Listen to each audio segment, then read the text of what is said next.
to continue my series on the Caro-Kann. So today we're going to look at the exchange variation, which starts with e4, c6, d4, d5, and white capturing on d5. So the bulk of this, we're going to look at the Panov attack, which is much more challenging and aggressive, but we'll start briefly by covering bishop d3, which is a sideline, and not very good, but it's at least a little bit challenging. So black should start with knight c6 to put immediate pressure on this d4 pawn. White has a few options. If he plays knight f3, after bishop g4, black has an extremely comfortable position. For example, c3, e6, and it's more or less like black has an extra tempo in a sort of typical Carlsbad structure. So much more common is the move c3 with the intention of playing against this bishop on c8 and trying to keep him passive. And here I'm going to give you guys two options, one of which is a little more combative than me, but they're both quite fine for black. The first option is simple developing, knight to f6. Again, if white plays a knight f3 type move, simply bishop g4 should lead to a totally fine position for black.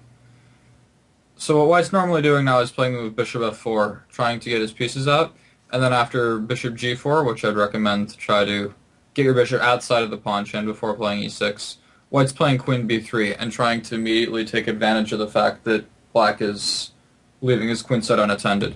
But with a couple accurate moves, black is absolutely fine. So queen c8, I think this is best because we want to protect b7 while not allowing any sort of tricks on knight e5. Queen d7 is playable, but I think I'm a little skeptical of something like this because knight e5 is always coming very quickly. In any case, I don't think it's worth it. Much easier is queen c8.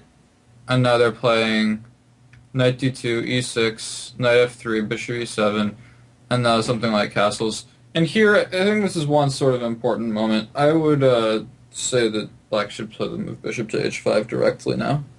And I think that he has quite a fine position. It seems like he's doing very well. I would caution against castling. I think that even here black is doing quite fine, but after knight e5, it's just a little bit uncomfortable in some situations. But bishop h5 first is very good, and the point is we're going to meet knight e5 with knight takes e5 and knight d7. So depending on what it does, we'll see. So for example, if d takes e5 after knight d7, the structure should be extremely good for black. He can quickly drop his bishop back to g6, exchange off the wide squared bishops and play queen c6 and play for a minority attack. For example, let's say, I don't know what white does, waste time, h3, well now knight c5 is good, so we got to make a better move than that, but already it's quite difficult for white. Let's say something like queen c2, bishop g6, exchange, knight f3. Here black can start a simple minority attack on the queen side. He'll play like b5, b4. He can leave his king in the center if he so chooses, if he wants to use the h-file for the rook, but castling is quite fine as well. And black can start to break on the queen side with moves like b4, up in the b-file and the c-file, and he should have quite a good position. So knight e5 really loses a lot of its sting. If he takes with the bishop, then white's got a decent try. I think another decent move is to play knight to d7, with the idea to immediately put pressure on this knight. I don't think black is worried at all about the knight taking in either case, just some kind of, if knight c6, probably black can even take with the pawn and play c5 very quickly. And if knight d7, just queen d7, and black cannot possibly be worse here. He just has a totally fine position, a lot of bishops will get exchanged, and he can hope to get a minority attack in the long run. Meaning like, we'll play bishop g6, exchange these bishops, bishop d6, exchange these bishops, and someday play rook b8 and shove the b pawn to make a minority attack. I mean, it's more or less equal, but black certainly can continue. So yeah, I think knight d7 is a good move here, and I think black has absolutely no problems. So that's one possibility. The other possibility I'll offer is a little bit more combative, and I think also entirely fine, which is queen to c7. And now the point of this move is to try to immediately take control of this diagonal before white can put the bishop there. So white has a few options. He can try something like knight e2 to try to immediately get bishop f4 in, but I don't really believe in this. For example, knight f6. If white plays bishop f4, I think black can probably play e5. And I think he should be quite fine. Bishop g4 is a thought as well, which I think is quite reasonable. And in general, this position strikes me as being entirely fine for black. Bishop g5 is kind of a tricky move, but I think after a strong move, knight f6, just not worrying about the pawn structure. If white takes, black will recapture this way, and they'll hope to use the open g-file on a kingside attack, and so play bishop d7, castle along, and get e5 in. Should be quite fine. And if knight f3, bishop g4, knight bd2, e6. If white were to just play a simple move here like castles after bishop d6, I think black has a very good position. It's sort of just a reverse Carlsbad. Now, probably white should not be worse because, it's a Queen's Gambit, but, Queen's Gambit's one of the more solid openings, and normally black is doing all right there, even down, and here white's playing the black side up a tempo, so white shouldn't be worse necessarily, but black is extremely comfortable. I mean, I might even be a little bit more comfortable with black. What some people are trying is knight f1 with the idea to play knight g3 and then run this bishop out of squares. And here I'd recommend, I think another good moment to play bishop h5 is, and black will simply retreat the bishop to g6 and have an absolutely fine position. I don't think white has any serious attacking chances.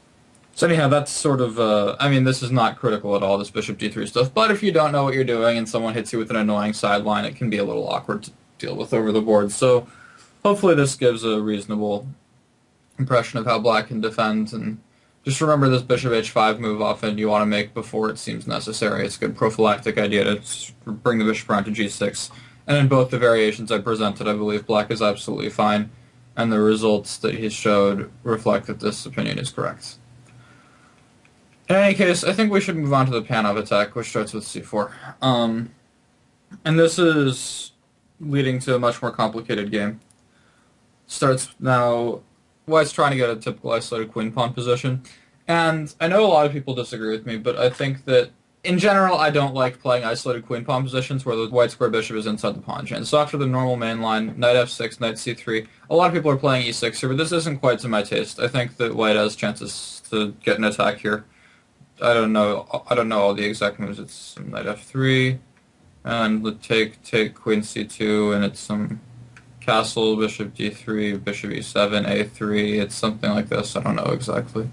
Knight c6, castle, knight f6, rook d1, but somehow I believe white has attacking chances here because he can put pressure on the king side for not much real counterplay because this bishop on c8 is not very active.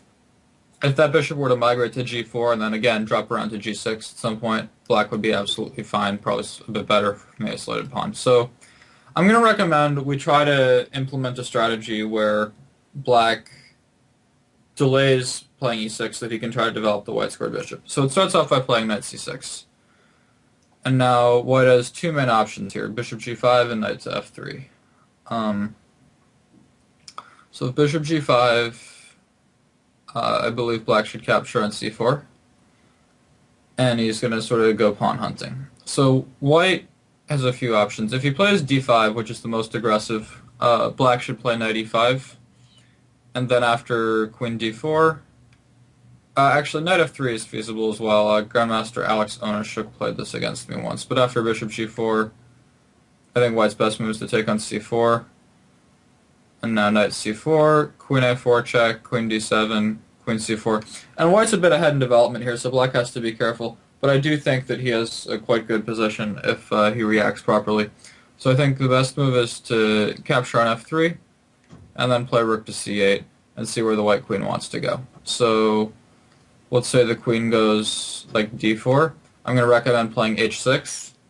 Now if white captures on f6, you take with the e-pawn, castle, bishop d6. White can give a check if he so desires, but I don't think it's very consequential because the black king is absolutely safe on f8, and his pieces are extremely active. So I wouldn't worry about this at all. Like if white, let's say, plays, I don't know, h3, h4 to save his pawn, bishop e5. Already there's problems on c3. And black can play g6, king g7, and he'll play h5, fix the pawn on h4. The king on g7 will be entirely safe. Another move here might be something like queen f5. In any case, I think black's totally fine here. White usually play like bishop h4, and now g5, bishop g7, and I think black has an entirely fine position. Looks to me like both sides have some pawn weaknesses, but realistically black's got nice development and good pieces. I see no reason for black to be unhappy. But queen d4 is more critical. And now I'd recommend a very strong move h6 to dislodge this bishop from g5. Now, if white takes the knight and takes the pawn, it looks like he's winning a pawn here, but really black is totally fine, probably a bit better already actually. And for example, if queen takes g5, black has a pleasant choice between something like queen b6, hitting b2, and then after like bishop b3, knight g4, hitting f2, and like queen f4, g5, bishop comes to g7. Black has extremely good compensation for a pawn because all his pieces are so good. Or if you're a little bit more materialistic like I am, just simply queen c7 forks the bishop in h2, and black is better. So that's totally fine. The one game I got from this position continued queen e2, and white was hoping with this move to play knight f3, knight e5, but after a strong move g4, white was all tied up, and he lost very quickly. The game continued castles.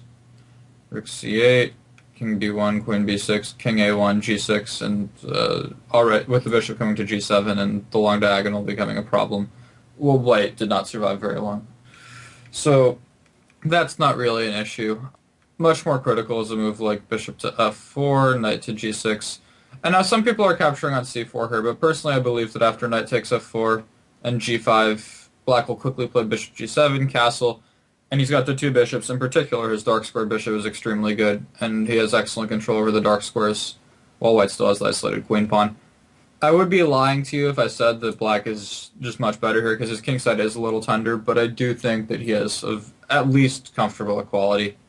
For example, I don't know, queen d2, bishop g7, knight f3, castle, and, well, bishop castles and say something like bishop d7, black quickly plays rook c8, and it seems quite good for black.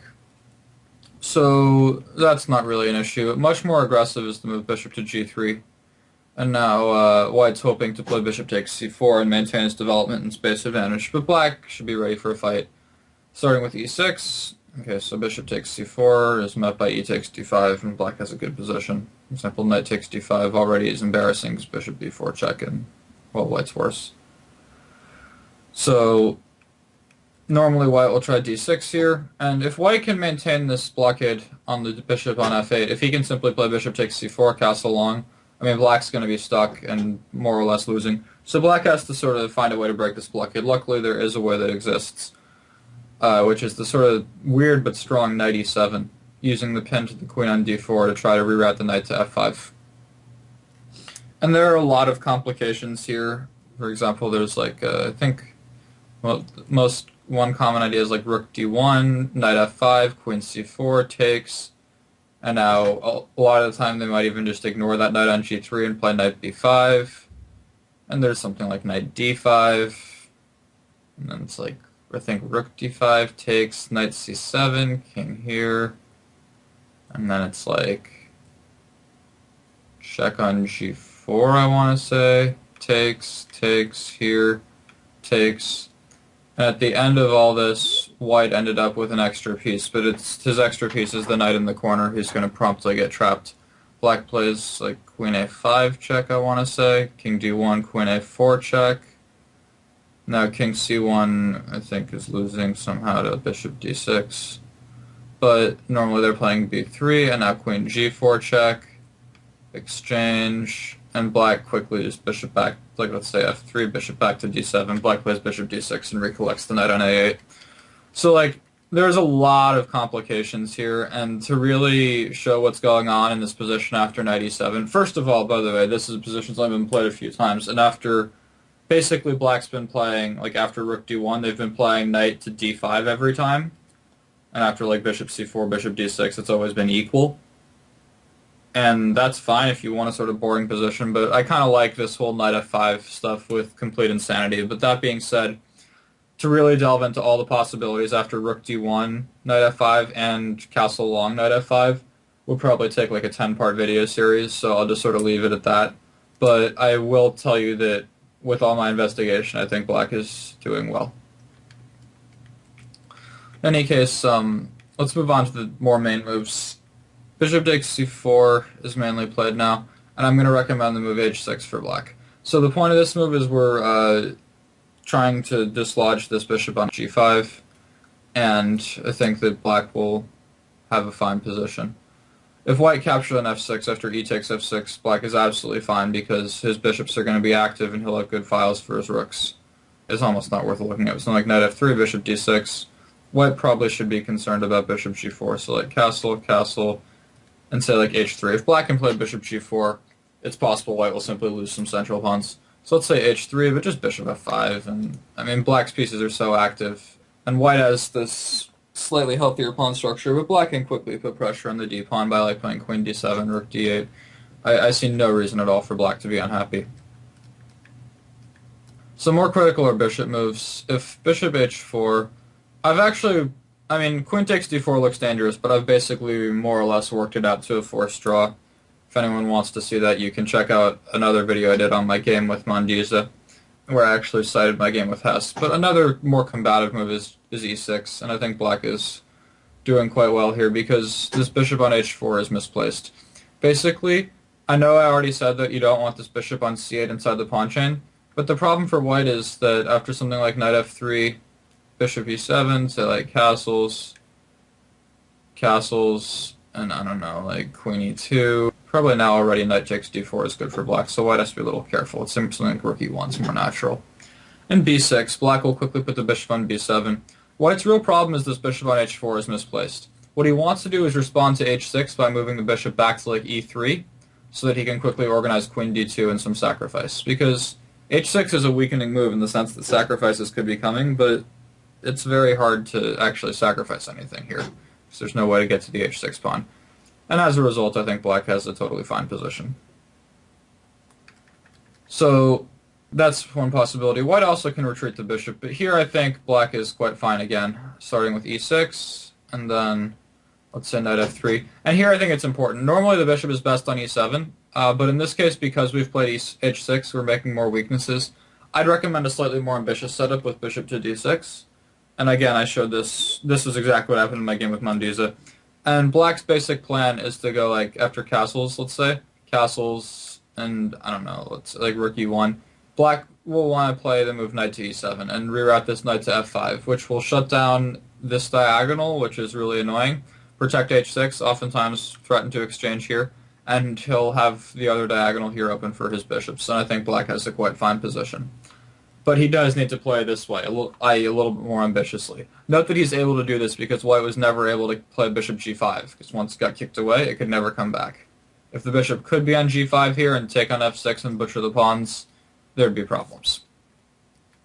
So all that I think is quite fine for black. I'll briefly mention another move, which is knight f3, and now bishop g4. And if white plays complacently with a move like bishop e2, I think already after, let's say d takes c4, bishop takes c4, e6, castle, bishop e7, I think already black is even slightly more comfortable, because white has the isolated pawn, but he's got no potential to attack, and he has serious weaknesses to deal with. So what white is mostly doing is playing more aggressively cd5, knight d5, queen b3, trying to generate some attack. Now here I'd recommend capturing an f3 to butcher the pawn structure. It looks like white can sort of get tricky by taking on b7, but I think after knight db4, white simply loses, takes rook b8, and the queen is trapped. So white has to capture on f3, and now e6, queen b7, knight d4, bishop b5. There's some long forcing line. Takes, queen c6, king e7, queen b5. And in general, there's some endgame after queen d7, which I think is very slightly worse for black, but realistically he's going to hold. You can look that up, and I think there's some good examples. I'm going to recommend the move knight c3, which is a little bit more combative. And then bc3. And now, there was some Fischer game that went queen d7 here, but I don't recommend this. I think black should try to keep the queens on the board and play rook b8. And I think that black has a fine position. It's very, very messy and complicated, but ultimately I think black's doing well. So, for example, just to show how easy it is to mess up, after bishop a3, which looks like a very natural move, developing a piece with tempo, after king f6, white can resign. He's losing a piece after like queen a4, bishop takes a3. If he takes back, queen d3, and suddenly like rook b1 is a threat out of nowhere. Rook d1, rook b1 doesn't change anything. And if like queen c1, rook b5, and the white king is amusingly mated in the center. So It's very easy to mess up. The best move is queen c5 check, and queen takes a7, and white clips a pawn, but after bishop d6, the white king is just so vulnerable. For something like castles, both rook b5 and queen h4, I think, lead to very promising initiative. There's other moves as well after bishop d6. I mean, there's bishop e3, queen f6, where black's getting counterplay. There's bishop f4, trying to exchange bishops after takes. Check, king e7, takes, queen a5. You know, black's gonna get very well active pieces and probably take back one of the queenside pawns. In any case, I'd recommend this move rook to b8, and again, this is another one of those really complicated positions that would take me like 10 videos to explain what's totally going on, but you know, I'd recommend playing them, and they're complicated, they're interesting, and, you know, and I think objectively black's fine. And lastly, I'd like to cover the pseudo Panov, which goes all the way back to the beginning, and that's if white plays d4, e4, c6, and then c4. And so after d5, he wants to exchange everything. Or sorry, not e5. Exchange everything. And then try to like do something tricky here. He's got a few options. He can try knight c3, knight takes d5, knight f3, with the idea that after something like knight c6, bishop c4, that you won't be able to play your bishop g4 move. This is to try to keep the bishop inside the pawn chain. I got this position twice, once against Grandmaster Gureyev when I was quite a bit younger, and I played e6, and, well, Timur immediately played d4, and I got my bishop stuck inside the pawn chain, and Timur won a very nice attacking game. But after looking at this a little bit more, I decided that after knight to b6, which is a very strong move, white has absolutely nothing. So bishop to b3, and now we see the point, bishop f5, and the bishop does get outside the pawn chain. And after d4, e6, quite simply, black is very easily equalizing. I got this position against Grandmaster Caro-Kann, he's like 2650. I was playing black, and I made a very easy draw because white had to play d5 at some moment, or else he's just going to have the isolated queen pawn, but my bishop outside the pawn chain means he has no attack. So that's fine for black. White can try to give some checks, like queen f4 check, and then here I'd recommend knight bd7, and then they're playing like knight c3, g6, and black's goal is to simply play bishop g7, castle, and then recover the d5 pawn. So white has two main options, castle, bishop g7, and white can play like bishop c4, or no, excuse me, I think queen b3 is more accurate. If bishop c4, I think after a6, it's a little bit awkward. Oh no, this is just a different option. Bishop c4, a6, castles, castles, and white has to be careful here. If he plays a move like d3 after b5, he's going to lose a piece, because some kind of like takes, which normally looks good because of the pin. Now that this knight is not pinned, black plays knight to b6, hitting the queen and defending the rook, and next move he'll take back on b5. So white's playing like queen a3 instead of d3. And here I'd recommend just b6, and they're just playing like rook e1, rook e8, d3, bishop b7, and I think ultimately black will recapture the pawn on d5 by playing moves like b5, rook c8, and he'll play like knight b6 or knight c5, and I think that black will recapture the pawn without too much difficulty and have a very good position with nice active bishops. So another line is queen b3, with the idea that he's going to meet a6 with a4. So say like castles, bishop c4, now a6, a4, and if black plays a move like knight b6 after, say, d3, it's a little bit tricky to figure out how black hopes to get his pawn on d5 back. And I think even here black has decent play, but it's not quite what we wanted. White will play bishop e3, black doesn't really want to fix the white pawns. It should be at least somewhat better for white. So after a4, I recommend the move queen to a5. I think black is doing very well. The point of this move is that you want to play b5. So for example, let's say castles, black immediately plays b5, and I think white's actually losing. Say like bishop e2, of course not a takes b5 because queen a1. So like bishop e2, knight c5, and then like queen c2, bishop f5, d3, b4, knight, I don't know, somewhere horrible, b1, rook c8, like forcing queen d1 and knight takes d5, like white's just completely lost. Black's pieces got way too active and he took the pawn back. So allowing b5 essentially is like resigning. So white's usually playing like a move like rook a3 here, which looks awkward, feels awkward, and is awkward.